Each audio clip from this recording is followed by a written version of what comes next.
दास कलिंग भाषा मुक्त मंचर जड़े सदस्य। कफी कथा कविता पाखापाखि 2021 मसीह आरंभ है सप्तम पाँच पहुंची सार।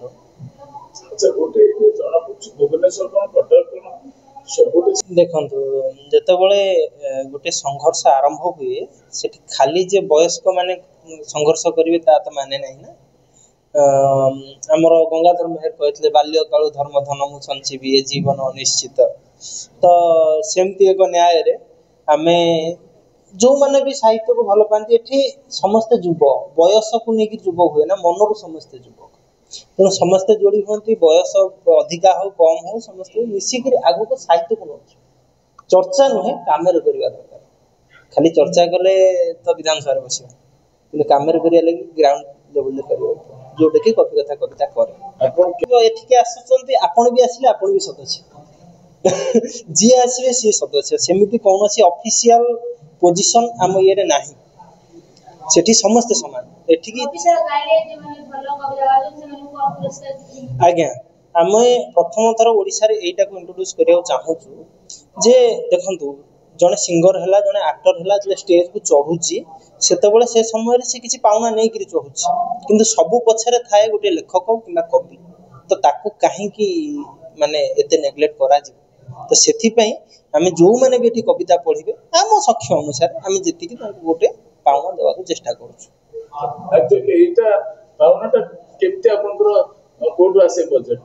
किछि नहीं जी आसंती से माने खुशी रे जहा दियंती ताकू नै करी अनुष्ठान चले सेमिति माने आमे माने जो माने निज स्वेच्छा आगु को आसीछु हम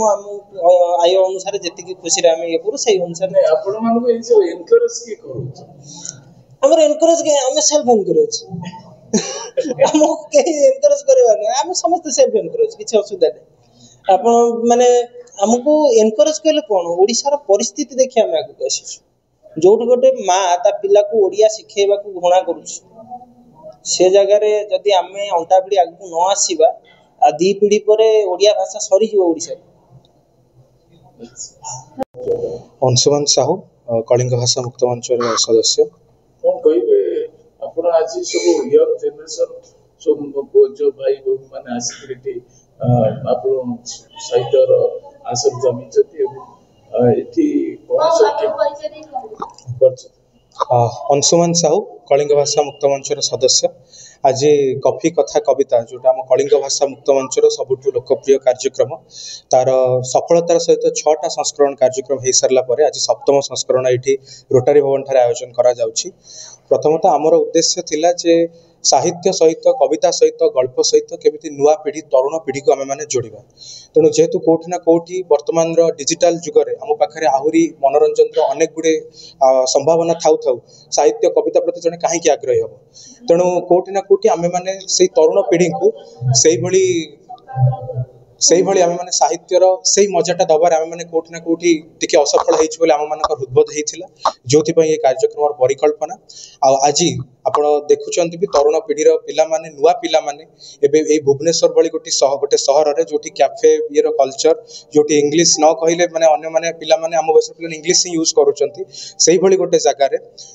समस्ते आज ओडिया रे एते सुंदर कविता लिखिचंती ताको पढुचंती आ सबुठु बड़ कथा जे माने ओडिसा रे बहुत मु भाबुची आमे माने प्रथम ए कार्यक्रम जे पैसा देई कि लोक माने जेमति सिनेमा देखिबा को जानती जेमति थिएटर देखिबा को जानती यात्रा देखिबा को जानती सेमिति साहित्य देखिबा पाई कविता सुनिबा पाई गप सुनिबा पाई लोक माने टिकेट करी पैसा देई कि आसीचंती आ पूरा माने हाउसफुल आपण माने देखि परछे सब चेयर पूरा फुल आ एटा ही माने निश्चित आमे भाबी परिबा जे हम साहित्यर भविष्यत उज्जवल अछि आ द्वितीय बड़ कथा जो माने भी आज एटी कविता गप सब सुनेबे सेमानकु मध्ये आमे माने पारितोषिक आकार रे हमर जहाँ साध्य मत मान किसी पैसा दिया तेणु कविता शुणा कौटी किए पैसा दे कविता शुणा आसवा आ कविता शुणा पैसा मिलवा ये ओडिशार तो निश्चित भाव गोटे स्वतंत्र कथा आम मैंने आशा करूँ आगू भी समस्त भल पाइबार सहित कार्यक्रम एमती जारी रखा।